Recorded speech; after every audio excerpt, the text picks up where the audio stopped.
Hello, listeners, and welcome back to the second episode of In the Process of Healing. Now, today's guest is very important to me, and I think all the guests that are coming through are very important to me, but this one in particular, and I think as we divulge into our topics for today, I think it will become quite apparent as to why they are quite monumental figure in my life. Just to put it out there, I used to call this person my role model. So they're definitely up there. They're up there. Today's guest is my sister. Well, should I say my older sister? Hello. Hello. How are you? I'm well, thank you. How are you? I'm good, thank you. That's good to hear. How do you feel about embarking on this journey? This is going to be interesting. Yeah. I'm proud of you, but I'm interested. Oh, thank you. Okay, I just need you to know that this is completely safe. This is just a conversation as like if we were talking. So we're all good. The listeners are here with us. They're here on this journey with us. And we're all just wanting to, heal together and just, look into how other people may do things and how they do it differently from each other. And hopefully we can get the same end product, peace or happiness or just even an easier way to cope. So that's the goal with all of this. But I'm excited. Okay, so my first question to you would be, what does healing mean to you? So that's a hard question because I don't feel like I necessarily know what it means. Okay. For me, it's a very broad term and there's a whole journey. I don't really feel like there's something I can particularly paint as healing. I think it just depends on what I'm healing from. Okay. That can play a massive role in what I see healing as. So, what I'd say is healing is a journey. I can't honestly think I can tell you what to be healed means, if that makes sense. So that's the difference. Wow, that's a beautiful answer. And I think I can resonate with that. Because I guess if you don't know what you're... Okay. I guess if you don't know what you're being healed from, then there's nothing to be healed. If that makes sense. Yeah. Is that what you're... Yeah, I think healing comes in different forms for different people, as you were saying in the beginning. Yeah. And I also feel like for some people, healing can lead to toxic behaviors or toxicity, whereas for other people, healing brings peace. And healing and addressing something that can be or has been torment for you could be negative for some people. So that's what I'm saying. I don't really know what healing is per se. I feel like, as I said, the closest notion I can have to it is maybe that is a journey, and it's an ongoing journey. And I'm also suggesting that everyone needs to go on the journey for their own reasons. Do you know, I'm really glad that you said all of this, because it's just made me think, okay, actually in the first episode I never defined what healing meant. And if we're going in lame terms, is that the correct way of saying it? If we're going in like what the dictionary says, dictionary definition. It says healing, the process of making or becoming sound or healthy again. So that would suggest that we were all healthy at one point. Exactly. So why did we cry when we're born? Oh my... Okay. Because we all have to heal from something. Yeah. You have to overcome something. And I just feel like with the journey process, or the process to become sound, you need to understand why you're doing it. Yeah. So like, I think, as I said, why do we cry? Everyone knows that a baby is crying because they need attending to. Yeah. So then they feel healed. Yeah. But as you get older and you don't know what you're searching for, healing becomes a lot harder.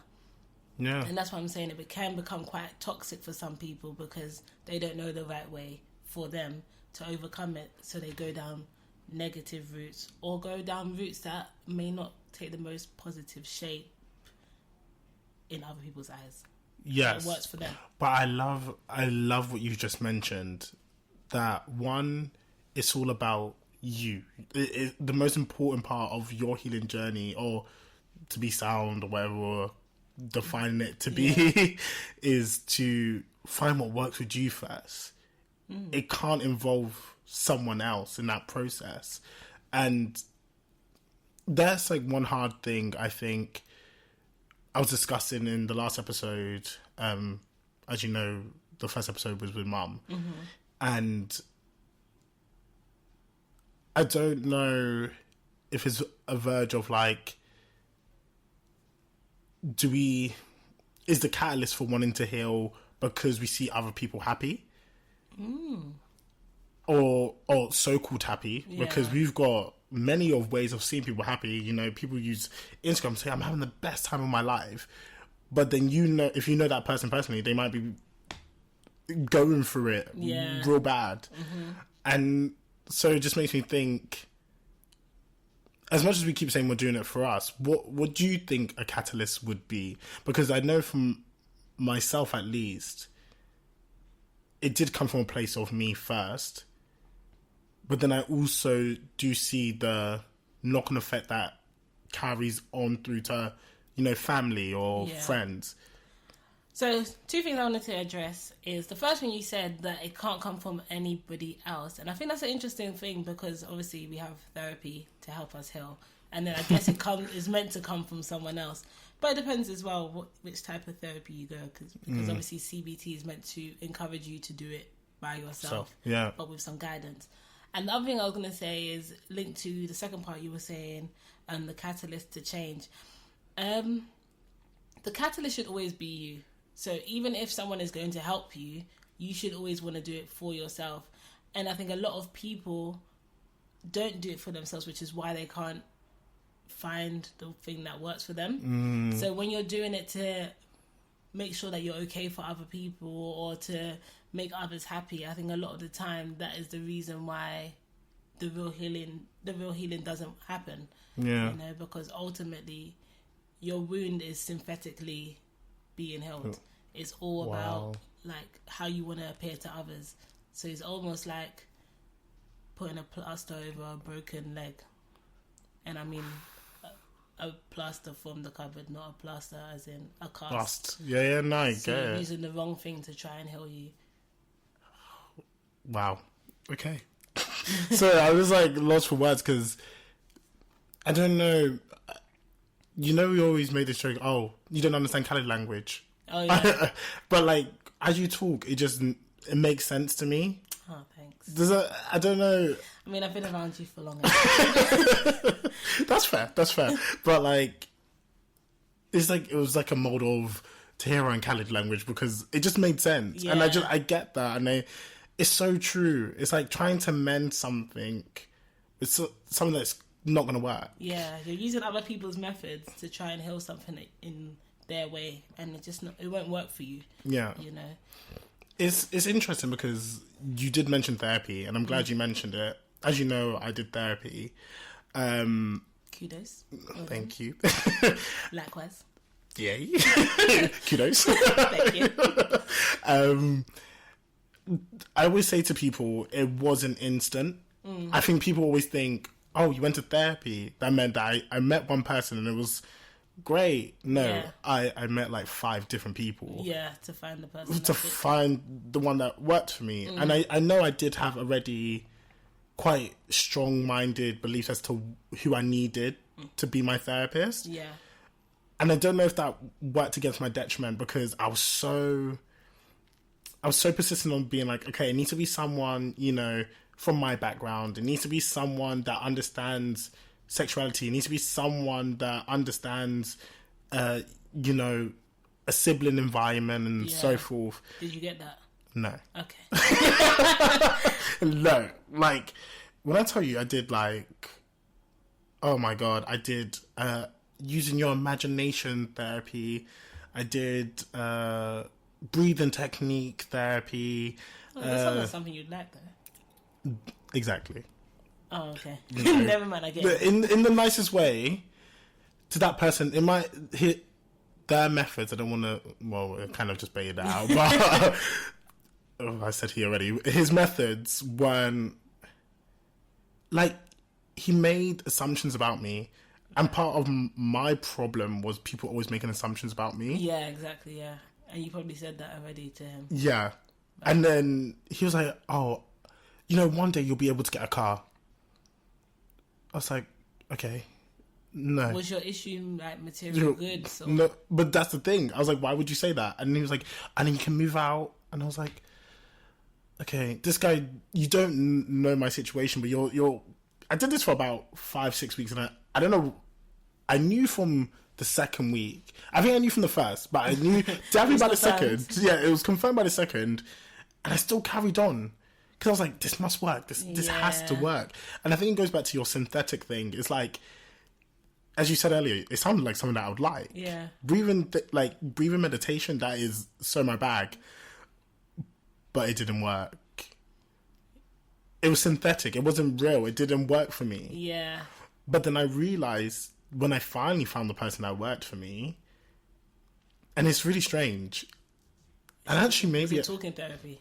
Yeah, I was just talking. Makes sense. However, the way that they spoke to me was very real. It was very blunt. And that was effective. I couldn't have someone to be like, yeah, but maybe. No, I needed someone to be like, no. Or call me out on my crap. Yeah. If they could see or feel like I was overthinking something, or you know the answer already, I need you to tell me. You know it. I don't need you to be like, oh, for me anyway, I don't need you to be like, oh, but maybe this. Like, it was never that. It was like, no, that was crap. Maybe it's the environment that you grew up in. You just needed, your sisters. Yeah, quite literally. And I was just about to say that. I feel like it encompassed you. That's actually a realization for right now. I didn't actually see it that way. I thought, yeah, it's definitely like people that had it around me. A lot of people around me are blunt, but the way... Yeah, I was going to say, that's more like your little sister. I mean, both of us, I'll take it. You're both very blunt. You're both very blunt. But then, like, maybe I'm just accustomed to it, but it's very weird. It's like blunt but nice. It's like, it should hurt. It should not hurt, like, physically, but it's like, oh, that was I felt that, but, you know, I needed to feel that. Yeah. Does that make sense? Yeah. No, you have it as well, I think. And I think, no, it's good because I know what you mean, if that makes sense. Like, when you say what you mean, I get it. Because if you don't say what you mean and you hold it in, it does show on your face, but the issue is, then I don't know what you mean. I don't want to guess what you mean. So the same thing you were saying about assumptions. I don't want to guess what you mean. But when you're ready to say something, you really do tell us what you've been trying to say, you know? Yeah. And I just think it's second nature to you. So you need someone to give that realness back to you as well. Yeah. So maybe that's why it worked. I do think I never intend to want to hurt anyone. Oh, no. I don't think you do. Yeah. But that's the thing. I get nervous that I know how, as we've been saying, blunt or real I can be, and I know for a lot of people that's quite difficult, especially like in a workplace. Yeah. Like, because for me, it's like I'm not saying it to be a dick. I'm saying it because I want to see you thrive. Yeah. So if I'm saying it, it's because I care. When you stop saying it, that's the problem. You need to be, I've always said that. You need to be concerned. If I even stop saying, like, come on, then you know that I've just, it's not that I've given up on you. I just think I'm not the person to help you. Mm-hmm. Do you get what I mean? Like, I was saying to Mum, like, there's one particular person that I really want to see them succeed. But it didn't matter what I said or did. It was like, it was never enough. Yeah. So I was just like, do you know what, after a while, and they put me in a position where they made it seem like it was me, or like maybe it was a combination of me and the other person, but it was also like, no, it's just solely you. Like, you go and sort yourself out, or made it seem like I was a problem. But I guess with healing, the healing process or journey that it says in the definition is taking accountability for your part that you play. Yeah. And I guess even if the person doesn't take responsibility for it, that's on them. That's their healing process. Yeah. But if you take responsibility for the part that you played in it, then you can heal better, and you don't have to hold on to things as much. That's like, you remember, not too long ago, I told you to forgive someone, and you're like to me, you always tell me to forgive. You tell me to forgive, but I'm not saying to forgive for their purpose. I've never said to forgive for anyone else's purpose but your own. Yeah. Because if you hold on to something, it impacts you so much more mentally, emotionally, can even be physically sometimes, because it's like your heart, your head is not healing. So then ultimately, I always feel like I want to forget what you've done. I don't want to be around you, maybe, but I don't need to hold on to whatever else you've done. And so I've often felt like forgiveness is not for the person. It's not, you're not forgiving to make the other person happy. You're forgiving literally to help heal you. Yeah. And that's, I guess, what accountability does, because you identify, okay, in this moment, this is what I've done. Yeah.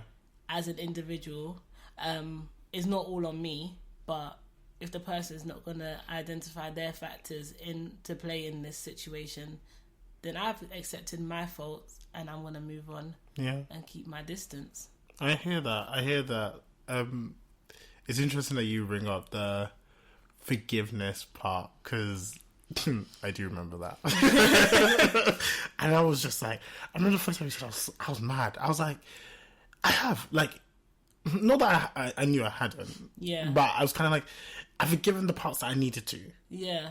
But the bit that hurt me the most, I'm not going to... holding on to. I was holding on to it because it's like, I think in my head, it's not even about the forgiveness, it's that in my head, it's kind of like, you will never do that to me again. Yeah. I will never give you that opportunity to do that to me again. Yeah. And that is what I hold on to, is that, oh, they did this. Okay, you're never going to get that opportunity to have that almost power or access to me. And I feel like it's depending on who you talk to. It's very interesting. Some people say, oh, he's very like to himself. He doesn't talk much. But if you're my friend, do you know what I mean? If you're my friend, he'd be like, oh yeah, he's outgoing. Yeah, he's outgoing. He loves like Maybe to have a chat. Extroverted, introvert. That's a real thing. Yeah, I've learned that recently. Yeah, so maybe, because I would say you like quiet. I do think you like quiet, but when you're ready to talk, you can talk.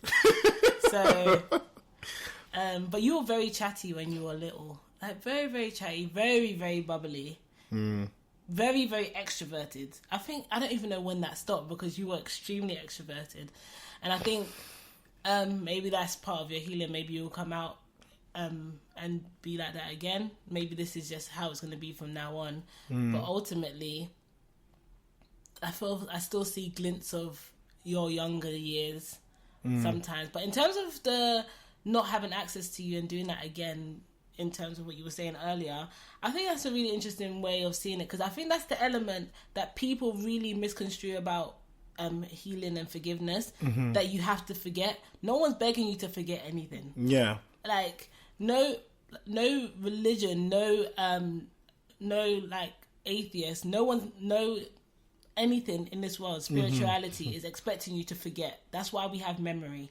Okay? No one's asking you to go out your way to forget something. The focus is on helping yourself. Yeah. So, and as I said to you before, without the forgiveness part, you're only affecting yourself. You just said you were angry. Yeah. You were angry with me for telling you to forgive. But the reason you were angry with me wasn't because of me. No, it wasn't. It's because you were harboring something that if you let go of, you would feel a bit more at peace with. You would be like, cool, fair enough. But I do think as humans, we want to... I keep saying I really want to live like a judgmental free life. I think I mentioned it in the last episode. But it's very interesting. I think I believe anyway, we've been taught that there's always someone to blame for things. And sometimes there probably isn't someone to blame. It's multiple things to blame or multiple participants to blame. Because no one just does something for the sake of doing anything. Do you know what I mean? Like, no one just does it. There's like a cumulative build-up. Yeah, it's a build-up of things. And I think to stem off what you've mentioned about my childhood, can we talk a little bit about our childhood? Eek. I'ma try. Just FYI, I am queen of making a joke when something is uncomfortable for me, so soz.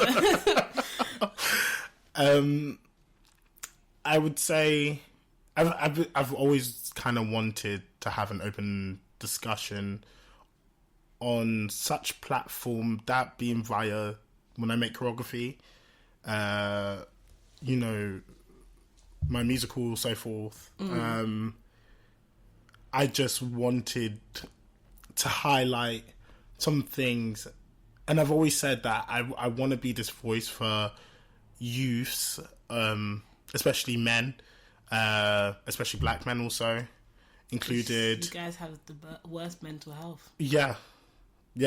I think I don't know if I mentioned it in the last one, but the biggest killer of men, suicide. Yeah, because you're not allowed to be emotive. Yeah. And it's crazy to me, and I feel like without knowing, because you know, like I used to stay up until God knows what time doing choreography, and I didn't realize that was my coping. I didn't realize that was me. Your outlet. That was my outlet to that extent. Yeah. I thought I was just doing it because, you know, it's fun. The feedback I got from it was, oh wow, that's different. So I thought that was my motivation, but I don't actually think it was. Yeah. Because I think when I finally did crumble or crash, everything stopped. Because I couldn't lay it out because it was too weighted. It was too overbearing. Yeah. But back to the question was, what do you think about our childhood? That's a very loaded question. I think it's so. I clearly like the word broad, but it's like I can't really pinpoint. The issue I have is we had similar but different childhoods. Yeah, I'd say because we are a long way apart. Because of the age gap, we were parented differently. Yeah. And maybe, as you said earlier, to your detriment, I don't know. But I wouldn't say it was as strict or rigid for the younger siblings as it was for the older siblings. So we had a lot more structure. We had a lot more academic focus when we got home from school. The focus was a lot more on, I guess, seeming put together, you know, because ultimately it was a lot to do with mum, you know, and she was very young. And not to say that dad wasn't there, but it was more to do with our very young mum raising us as well. So, and going to school. So I think a lot of her focus was on making sure that we do well, so she never looks bad. Yeah. So then, as obviously she became very successful in her role, and the presence of dad was a bit more amplified, your childhood differed from mine a lot more, especially the you two youngest ones. So I feel like it became not lenient. I don't want to use the word lenient. There was a little bit more leeway, like being able to watch TV, for instance. But there was still so many restrictions on you guys. Like watching you guys grow up was like very different from my upbringing. Obviously, you guys went to a different school, so I was like, I went to school and was raised basically in a Catholic school. So again, there's restrictions there. Yeah. Yeah, so we had a lot of those things in place, and I'd say observing your childhood, specifically you, not the both of you. Yeah. I'd say yours was very different from my own. Yours was a bit more tumultuous, like there's a lot more turmoil in it, with like a bit more ups and downs. Yeah. And I don't know what the factor is. I don't know why that would have been. And also, I think I was a bit more rebellious. I was a bit more likely to go against the grain. So then, I guess that would play a massive role in the way I was treated. I also know that I had a bit more responsibility than other siblings in general, like wholly. Yeah. So I guess, although I was rebellious, I was still expected to do a lot of things. So then it was like one of those awkward balances. Yeah. So yeah, it's interesting that you mention the amplification of the presence of our father and stuff like that. And it's interesting because I was having a conversation the other day about, depending on who you talk to, you're going to get a version of that story. And I definitely do think you'll get a version of our childhood. Yeah, there will be some correlations, but there will be some viewpoints that are skewed because it affected us in different ways. Of course. I do definitely hear about, like, it was very mum fixated. And I do feel like I feel like I'm in a weird place. Like, I feel like I felt that. I felt that, but I also felt what you mean, that the presence was known. So it was a very weird space because I wasn't quite old enough for you and our older brother, but I wasn't also quite young enough or had that initial treatment. And I do want to say initial treatment of my younger sibling. Yeah. So I just felt like in a really weird place. And especially, like, to clarify, we are the middle children. So I don't know who believes this, but I believe it. Middle children syndrome is real. It's real. It's definitely real. And I felt like a lot of the time I was left to my own devices. Facts. Sorry, that came out with how I feel about it. No, but that's why I said rebellious. Yeah. Because it's like, yeah, still do. Anyway, I see what. Yeah, but I do feel like I was left to my own devices, which allowed me to have a lot, like, an outlook on everything around me. And there's no, like, I've had this conversation with Mum before, so I don't think she'll mind me saying, but in a lot of ways, and none to her own fault, but in a lot of ways, you supported me as in me. Yeah, you supported me as a older figure, as a, you know, I don't want to say many years between us. Yeah, I know. I know it's not that many years, I was still in primary school when you were born. Just so everyone knows. But you definitely did take on that. I don't want it to sound like I'm belittling what Mom had done for us, but you definitely did take on a motherly role. Does that make sense? Yeah. Like, you definitely took on a role where if I needed something, and it's no fault, I really want to make that clear, like, Mum did support me, I can only speak for myself, but did definitely support me, like, taking me to God knows where when I had a competition. Like, I do want to make that clear.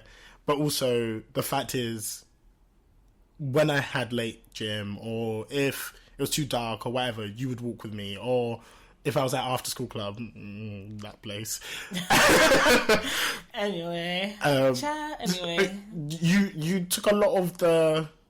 That's what I meant by, like, my rebellion was, like, it was always cut. So for clarity, obviously I had to take you guys to places that I was going to. Yeah. So if I was going somewhere, you guys would come in, and same thing, I'd have to pick you up from after school club. So even if I wanted to roam street, I could only roam street till 6 because I'm finna pick you up. Yeah. So it's like one of those things where I've learned to be.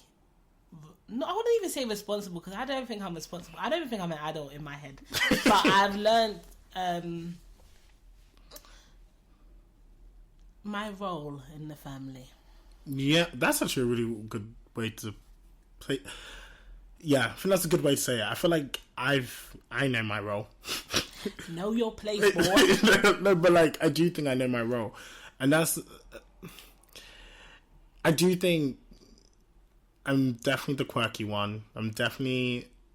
I said last time. My label. No, but I think we shared that. I think prior to this podcast, it's middle child syndrome. Yeah, it's middle child syndrome. Black sheep and all that kind of stuff, and I didn't realize how much that affected me back then. I was like, yeah, okay. I'm cool with being the black sheep. Yeah. And you know what's interesting? I don't know why this just came to my head, but the time that I used to go to the same school as where Mum worked. Oh, yeah. I can just remember that being just awful. Like... You're the son. It's always, you're the son. Yeah. You're the son.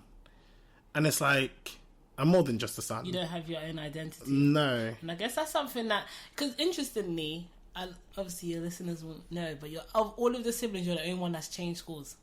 Multiple times. Yeah, as in, so you change schools in primary school, then you change schools in secondary school. Yeah. So you're like the only person that's done that. Whereas the rest of us will just stick in that space, even if it makes us miserable. Yeah. And we'll just go through it, you know? Yeah.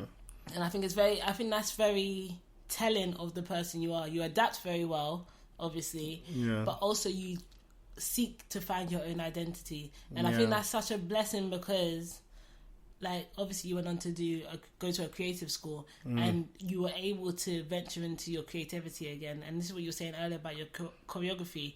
The fact that in school they didn't nurture that, it was so important for you to get into a space that allowed you to do that. It. Yeah. Even though you didn't think you got in. Oh my god. No, we need to do that story. Oh my god. Okay, so this is what I'm saying. Support. So, I had an audition for this drama school. Which one? The Brit school. No, I meant we went to multiple. We've been to a few of your drama schools. But yeah. Oh yeah, that one. The one that particularly with the story that we're talking about. So I needed someone to take me, and I was really nervous. And I think we had a conversation the night before, and you're like, "Okay, I'll take you."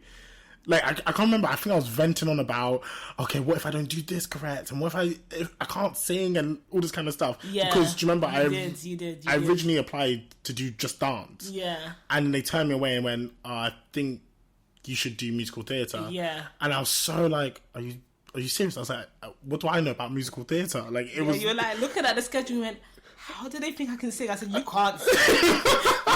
Boy, you cannot sing. Okay. It was. Ooh, yeah, gosh. So we went. My sister drove me, and the audition was fun. I enjoyed it. It was like 3 hours, and I was sitting in the car. I'm so sorry. Yeah, it was long, but it was really nice. And then I came. Well, okay, basically, I was the whole singing. Journey back. You before the journey back. Yeah, so I sang this song. It was, what was it? Oliver Twist. I think it was Oliver Twist. A song from Oliver Twist. No, that's don't have not to it. sing. See, okay, cool. Okay. That's it. I promise I'm trained now, so it's all good. But, yeah, I had to sing a song from Oliver Twist. Journey, your voice healed. It got healthier for people's ears. It came sound. See? Yeah. Healing. Oh, I love that. Love it. Help you out there. I did the woman, like, we got to the end of the song and she went, but can you sing on key? And like, you know what? In my head I was kind of like, okay, that didn't sound too bad. I knew it was awful, but I didn't think it sounded too bad. So I was like, oh, sick. Okay, cool. It's all right. Listen, as soon as she started, she went, okay, well, thank you. And I literally walked off, my dream shattered. Like, I walked away with my dream shattered. So I was like, okay, this chapter's done. I'm ready to go back to this really different school. Very different. Yeah. To put into perspective, like knives and people smoking in the classroom and the ghetto. the ghetto. I didn't want to say that, but the ghetto, yeah.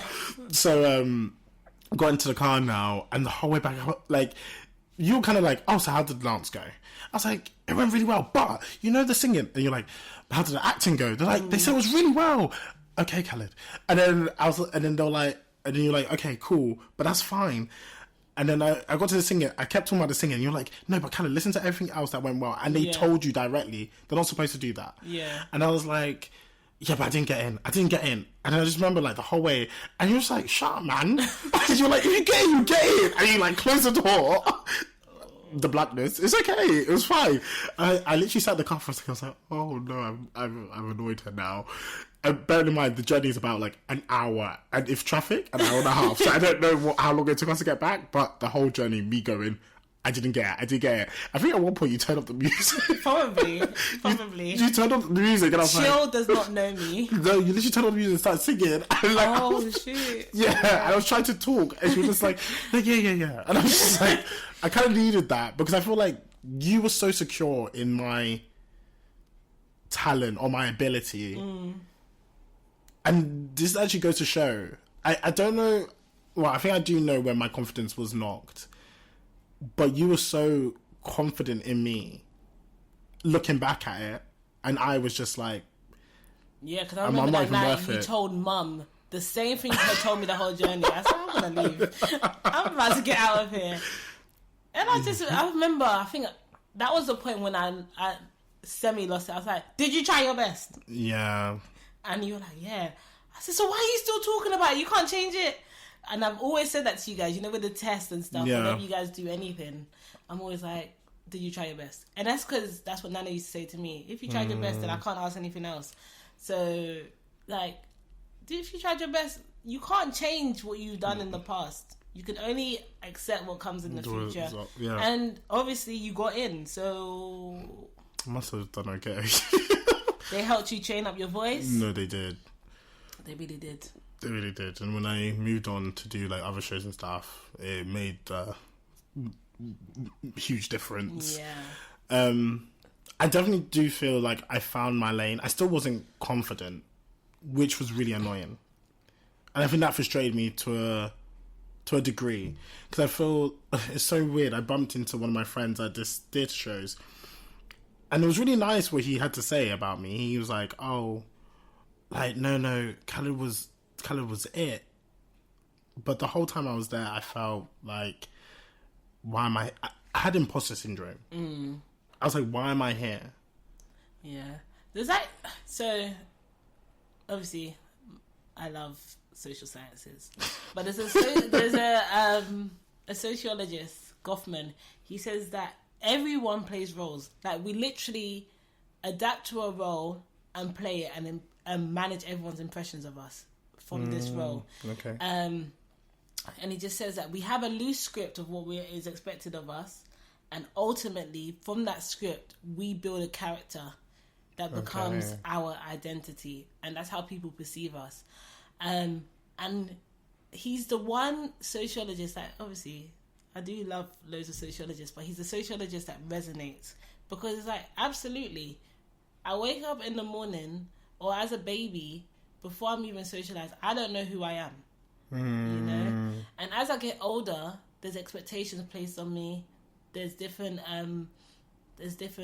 labels that are placed upon me. Yeah. I do different things differently, and ultimately I become this person. So even earlier we were talking about the middle child syndrome, and you said it's real. That's because we can adapt to become like middle children. We can accept this label and say, all right, cool, as middle children, this is how we are meant to act.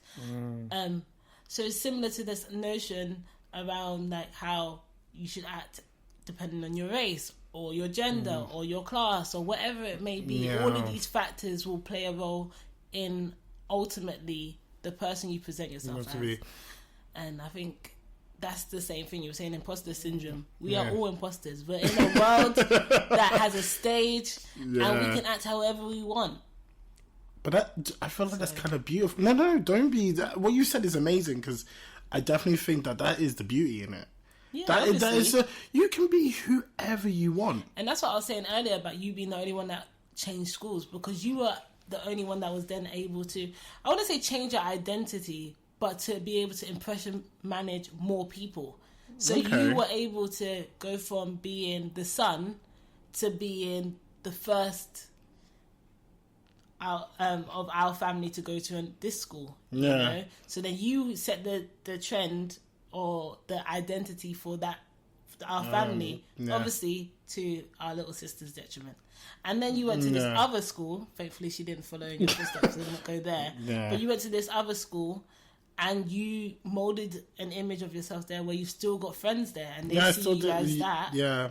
Versus the friends that you got in your creative school, and they're very different groups of friends. But I'm still friends with them. Exactly, and you are still that person, but you may be a little bit different depending on who that is, because of how they perceive you and how they've known you. But ultimately, if everyone's to put you in the same room, there's some factors that you'd still they'll all agree upon. Yeah. So there's like the core values of who I am as a person. And I think across the board, and I think this goes to you as well, it's like we're very us. I don't know how to explain it other than that. We're very us. And actually, I was saying this in the last episode. Do you remember the time where, and it's so good we're talking about identity. Do you remember the time where I was like, oh, how would you describe me? And you went, you're Khaled. And I was like, no, that's not the answer I'm looking for. I want you to describe me. Like, tell me, like, what is it that makes me Khaled? But going to terms with that is like, I am just me. It's so unique. It's so uniquely me that it's just me. Yeah, I don't remember this conversation, but to be fair, I don't know how much capacity my brain has anymore. But that's the thing. If anyone was going to describe you and they didn't just describe you as Khaled, and they started to think of little finicky things about you, they probably don't know you. Because ultimately, the only way to describe you is Khaled. Because I don't know. If I told a story about you, and then someone went, why? And I'd be like, I don't know. And they'll go, but it's Khaled, isn't it? And that's everyone's response will be the same, because we know that there's no real why. No one can really understand it apart from you. And that's okay. Yeah. And that's just how it is. And that's how we expect you to be and how we accept you to be. Oh, thank you for saying that. Well, sorry, that was kind of like, thank you for saying that. My man is like, thank you. And thank you for joining me on the couch. On the couch. On the sea. Anyway. Acceptance. That's a big one. Must be a big thing for you. Yeah. That must be big for you. Yeah. I mean, I would say, like, obviously I'm older, but I don't think I'm as knowledgeable on who I am as you are. Oh. And I'd say that's one thing, because I can, you know, when you're, I don't know if you're comfortable being yourself, but when you know yourself is a little bit different. Okay. So I think in terms of acceptance, obviously your journey has so many different routes compared to others. Not everyone, but I mean, to me, it has a lot more routes than you would have had to overcome so many more hurdles than I would have, because I'm kind of conformist. That's another sociological term. Looking to Merton's strain theory, but I'm a little bit more conformist. So there's not much that, in terms of hurdles, apart from financial hurdles, that kick everyone's butts. Yeah. That I've had to overcome.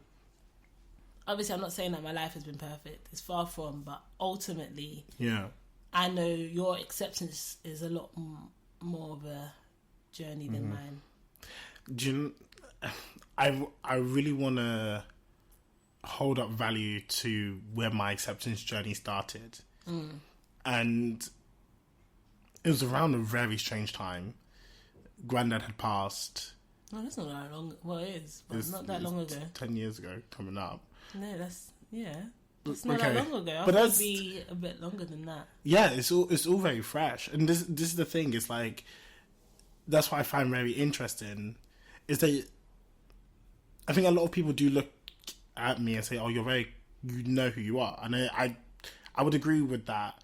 But the key thing in what you're saying is, am I comfortable with that? And I think for a long time I wasn't. I was so I knew myself in and out that it made me uncomfortable. Right. And there was parts of the things that I knew if I saw that quality in someone else, I wouldn't like it. But I also possessed it myself. Own it. That's good to say. But then, yeah, I'm glad you said that. It became a thing of that I had to just own it. And I think I'm still on that journey of owning it. I mean, you're still in your prime.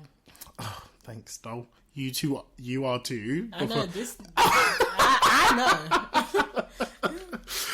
But that's what I'm saying. That confuses me when you're saying, I don't think you don't seem to know who you are. I feel like you always surprise me. There's something new. That's the one thing with you. It's surprising. Like what? Like you said something to me the other day about tattoos, and I was just like, "Fam, what are you talking about? What do you mean another tattoo?" I was like, "Okay, cool." And then of course, that one. Yeah, I remember the story. Now. I was like, "Wait, hold on, which tattoo story? Because there's many." There's many. And then when like you called me up, I was like, "I want to get a piercing." I was like, "Okay, let's go." And then like that was a surprise. And then like recently, another thing that was a surprise, and I was like, You're so talented in so many ways. Like, thank you. You inspired me to dance, and I didn't mention it earlier. You stay telling this story. No, but it did. Like, you'd always be like, "Can I get up?" And then like I'll be doing it with you. Like, I know I was not doing it correct, but I was doing it. I was trying to copy your routines, and it was just so. I was like, wow. In my head, you became like Ostelar, very cool. Like, you were so cool to me. I just loved the way that you stood up for what you believed in. And I don't think... No, you do. You really... When something's not right, it's known. Oh, is it? Oh, no. If something's not right... I've lost a little bit of that. There's no spark. I think I'm very, like, docile. Really? I think there's a lot of things I'm like, okay. Like, it might upset me, but I'm like, okay. And then I just let it be. I think that's what I'm saying. Well, I was saying earlier in terms of like knowledge of myself. I definitely think there's bits of me that I really used to, now looking back, admire that I no longer have in me. And obviously it's not gone forever because I knew I had it before, but there's definitely aspects of me that have dwindled. Okay. But do you think that's like a process of life or growing up? Or do you just think it just happens because events happen? Or I'm not a fan of everything that Kanye does. But he said, I still won't grow up. Everyone knows I live by this quote. Okay. I don't plan to grow up. Growing up is in your heads, okay? So I do not plan to do it. I might act like a grown up because I do it in the day. But I am not finna act like a grown up when I'm in my house. Yeah. If I'm comfortable around you, you know I'm not gonna act like a grown up. Yeah. I literally just love being free. The restrictions are what make me tired.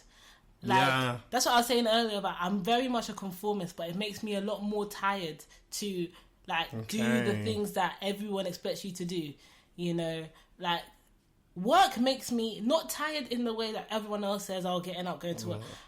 Work makes me tired because it's a lot more performative because of my job. Yeah. And like, it's a lot more to do with your connections and how you network with people. So even watching sometimes these influencers, I watch them and they're like the equivalent to what I do in my day-to-day life.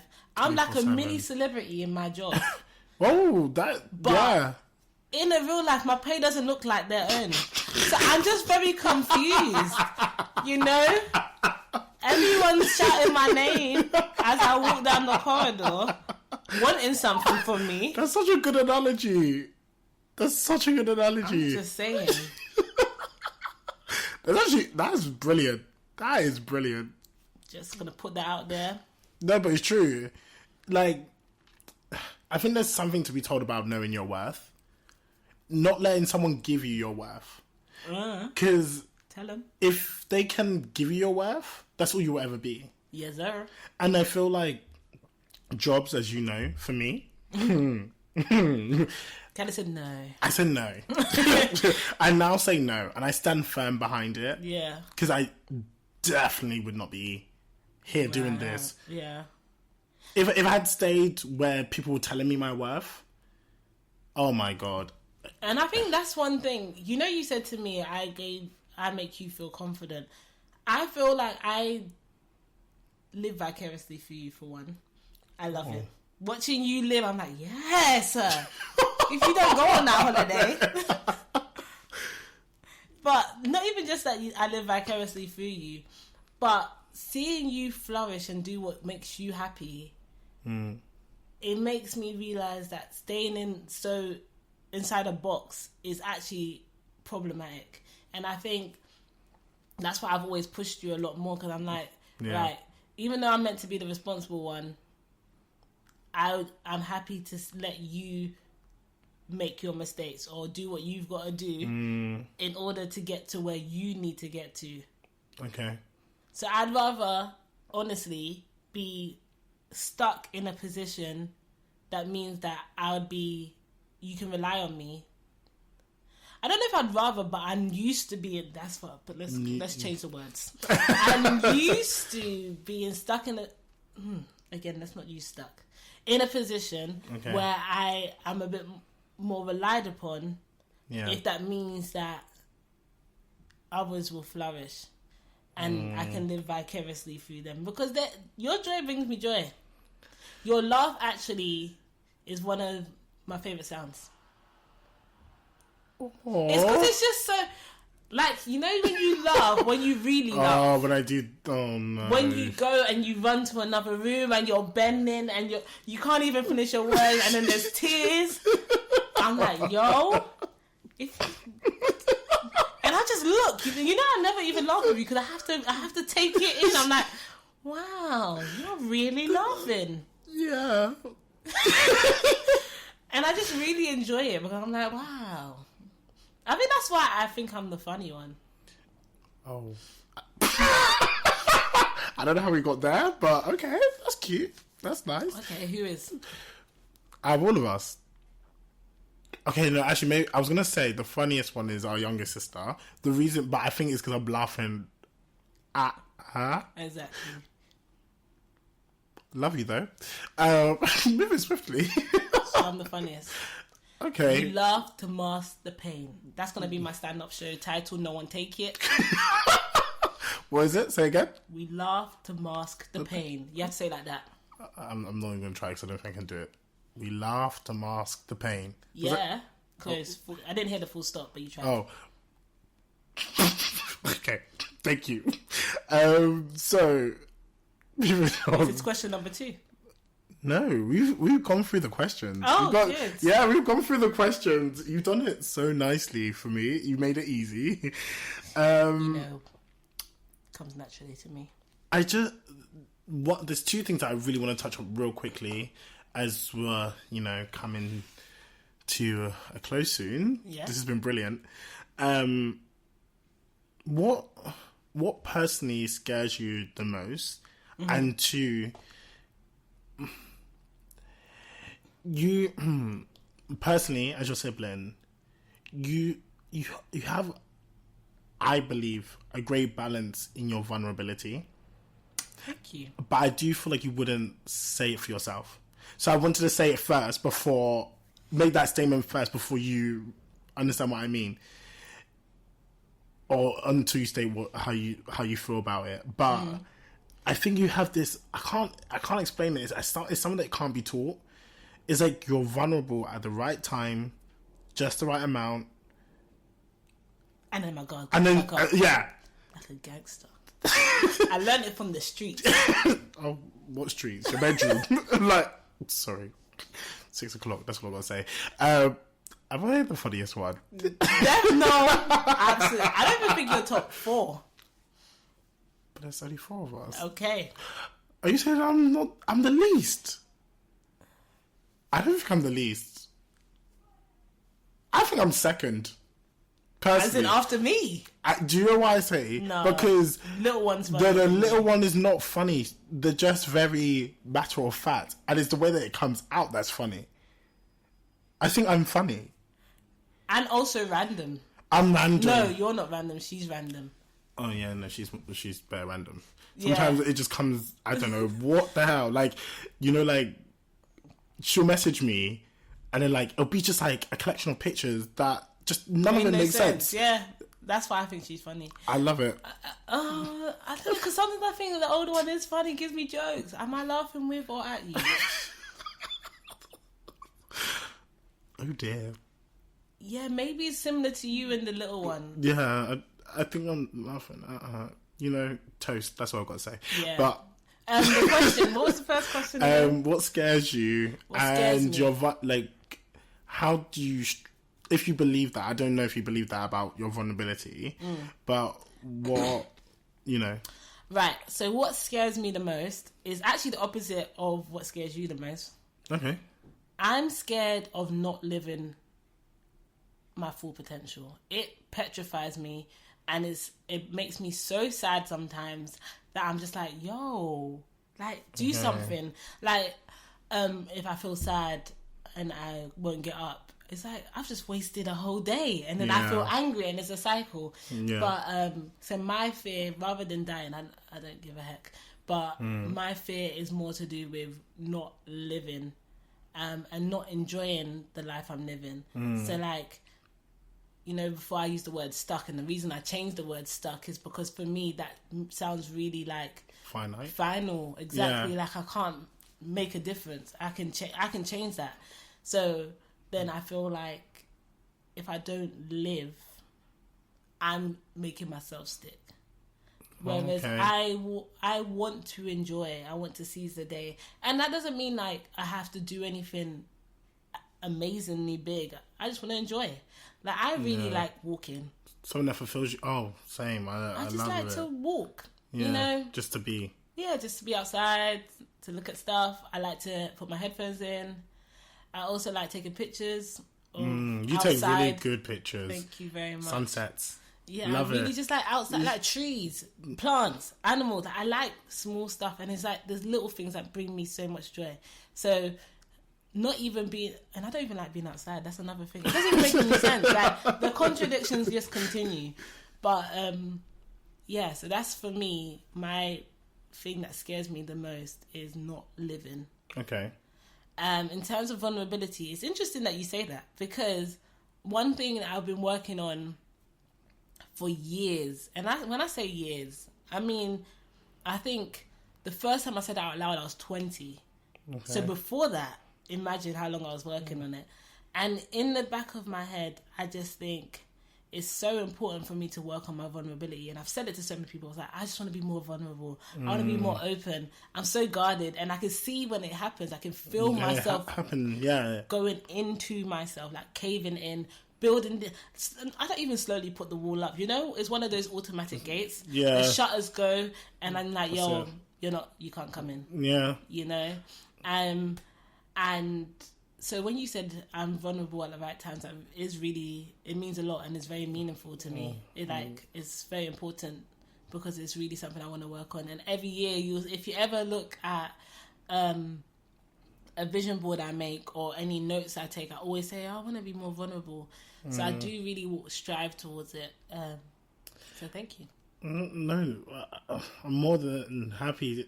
I'm really happy that you said all of that, because I didn't know to that extent, but I knew you probably would think, oh, okay, I'm not really. But I do think your time is impeccable. And there's something with me that I've said I've always wanted to work on. You either get it or you won't. With me, it's very much that if I've decided that you're not going to get it, then you will never get it. Yeah. And there's a rare few people that have it. Rare. And I don't... And it's like... I think sometimes that can be mistaken for like weakness. Okay.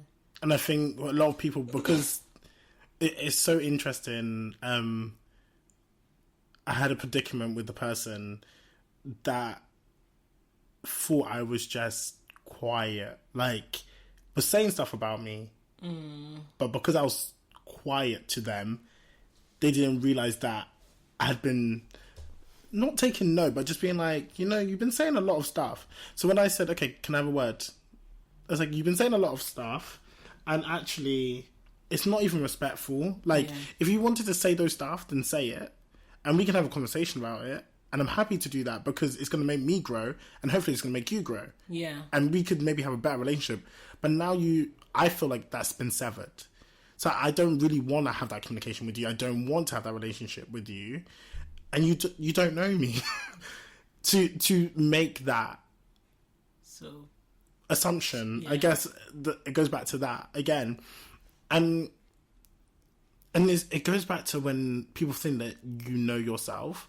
And I spoke to one of my close friends who's coming on in a few episodes, Michelle, and she made me realize that that person wasn't at me because it wasn't anything to do with me, basically. It was to do a lot with how they felt about their own identity and themselves. And I'm still learning that being comfortable in yourself or knowing yourself to that extent can be quite, I don't want to say intimidating, but almost... It makes other people uncomfortable. Yeah. Like, when you're content or come across content within yourself, it makes other people very, very uncomfortable. And it's when people start to question you and you seem like you've got your back up, that's the issue that people often have. Or they make you seem like you're very forthright, or you feel like you know everything. Yeah. But you just don't know me, and that's okay. That's okay. You know how strongly I believe in energies, and I just feel like if our energy's just not compatible, that's fine. That's why I stay telling people not everyone's gonna like you. And that's okay. Yeah, and that's fine. If everyone does like you, you're working overtime. Okay? Yeah. Your performance is doing a lot. And you're going to give yourself burnout. Yeah. It's not healthy. It's not by force. It's actually not by force. It's not healthy, so it's not healing. Exactly. Yeah. You have to have a sound mind.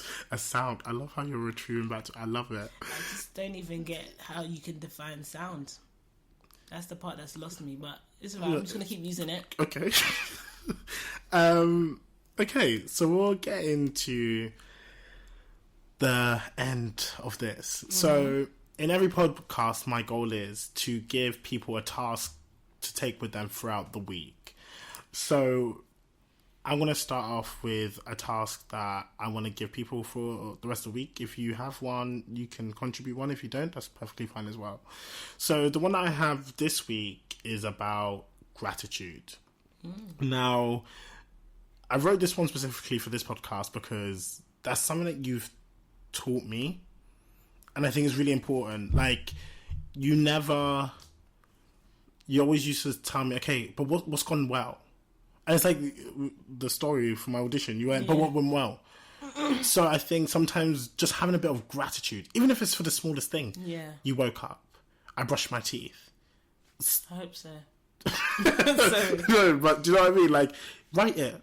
It's just as important as I made £100 today. Or what, do you know what I mean? Yeah. It's just as valuable. Yeah. So that's your task for this week, listeners. If you can, write down your things that you're grateful for, things that you've achieved this week, and I'd love to hear about them. So let me know. That would be you're gonna say how can I do that? Oh, no, you can actually plug yourself, bro. Oh, my God. See, this is what, personal hype man. Always been, day one. At Kashanti _ that is KHASANTE _. Is that on all platforms or? All platforms. Cool. Yeah. Okay. Oh my god, that was my first plug. That felt really weird. Gotta stay plugging. I'm starting. Okay, so as you know, I'm making in the process of healing music playlists. Now, I think this is something that we share very closely is music. I love music. I didn't speak about the importance of this. Definitely for my healing journey, music was... And food. Very much so. Very much so. Yeah. It's true. Yeah. But, music definitely. And obviously I've mentioned I do choreography and stuff like that. So therefore, music is like my staple and it keeps me going. So I'm going to be asking all my guests to give me 2 songs that they can contribute to my playlist, and I will give 2 songs too. Okay, so the 2 songs that most link to my healing, actually, they contradict one another. But it's okay, because do I need to give the reason why? If you want to. Okay, so the first song is actually, if not my favourite song, one of my favourite songs of all time. Do you know what song it is? No, but... One of my favourite songs of all time. Say it. So I feel like such a bad one right now. I need some healing after this. It's Mary J. Blige. No drama. Everyone knows. That's so annoying. The lyrics That's so annoying. Literally about healing. Obviously, we know Mary J. Blige has been through the ringer. Yeah. But the whole song is about from friendship healing, relationship healing, all of the different types of healing that we need to go through. This song has hit many generations and it affects us all differently. But the reason I love the song so much is the beat starts off louder than her voice. And the very beginning of the song, she says, broken heart again. She's not saying that it's the first time she's had a broken heart, but she's showing how the fact is you always overcome. So the whole song you can see is a build up to letting her pain out. So if you've ever seen a video, you see that she's crying and she has people behind her, and it's like it literally is an image of healing, and it means so much to me. I love that song so much, and I think it's like, and it's not even that deep, but even my wife and kids, when they use it when Claire has her heartbreak, this song is important for the culture. Okay? And then the second song I chose that always picks me up every single time is I'm a Boss by Meek Mill featuring Rick Ross. Every single time. Okay, I was not expecting that. That one I wasn't expecting. Every time. When I say low, I don't even mean emotionally low. I'm talking about energy low. I'm talking about I felt sick and now I feel better. That is what I mean by this song has healing properties, okay? I forget that I'm a boss. Oh, and then Meek Mill says, no, but I'm a boss. And then I had to rap along with him. And then I say, no, I'm also a boss. Yes. You know? So then that song just means a lot to me. And I'm like, yeah, I love that song. I love that. I love how you digressed it and like just analyze. Yeah. It's a whole vibe. I hope it hits you that way. And I can't wait for you guys to listen to it. The two songs, actually I've got 3 here, but I'll explain why. So the 2 songs, so in last episode we talked about I never felt like I had a home, which is, or like I never found a place of like sanctuary. And I think I'm gonna what we spoke about was home being yourself. And literally as I got in the car, this song played and I was like, no way. So the song is called Home by Bruno Major. Now, do you know that song? No, I don't recognize it. It's just beautiful. Like, he just basically talks about home being wherever you go, wherever I go, we will always find home. Yeah. And it doesn't matter where you be in the world, that is home for you. And I just love it. This next one, it's kind of ironic because the song, what it's about, is referring to a relationship, but taking it on board not like romantic relationship, but just having the people that you want. Is I Want You Around by Snow Allegra. Oh, that's a nice song. And in your presence, there's moments where I want my sister around. Aww. So that's why I did that. And then lastly, another song that just popped up. It's crazy. We're talking about relationships, and I'm trying to relay this back to when I spoke to Mum. But we talked about the relationship that we had with Mum and her relationship with us. I don't know if you know this song, Mama Says by IB. Am I saying that right? Can you... Oh, yeah, I know the song you're talking about. How do you pronounce it? Is it a B? A B. It must be a Nigerian name. It's a Nigerian name, but I love what it says. What they say in it is like, she loves so hard, but she can't live without certain things. And I just thought that was so important, because I feel like even when we started this podcast, we spoke about the influence of our mother and how impactful that was for us. So I just thought that was important to throw that in there as something to heal from. And just, if that is your journey and you can resonate with that, I think that would be an incredible song to listen to. Cool. But this has been incredible. I've enjoyed this so much. Have you? Yeah. Have you? Yeah, it's been cool. It's been different. It's been different. I mean, we talk like this a lot, but it feels a little bit different. Not in a bad way. Yeah. I've enjoyed it. And I'm so thankful that you said yes to this, because, I don't know, I was nervous. And, like, going into this, like, I'm kind of sweating now. But I was, like, quite nervous, because I was like, I just want to make sure that you feel good. Like, this whole process goes good. Not to say it wasn't going to, but more so that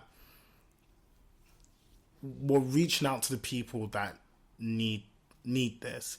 And it's a conversation starter. And that's a big thing for me. As, like, I think you've helped me identify that I just need to talk to someone. It's important. And if that is other people's tool to just talk to someone, and I'm giving that platform to allow people to do that, then I'm grateful. I'm just grateful. So thank you for being a part of that journey. Most welcome. Well, thank you guys for listening, and can't wait for you to hear from my next guest next week. Bye. Thank you.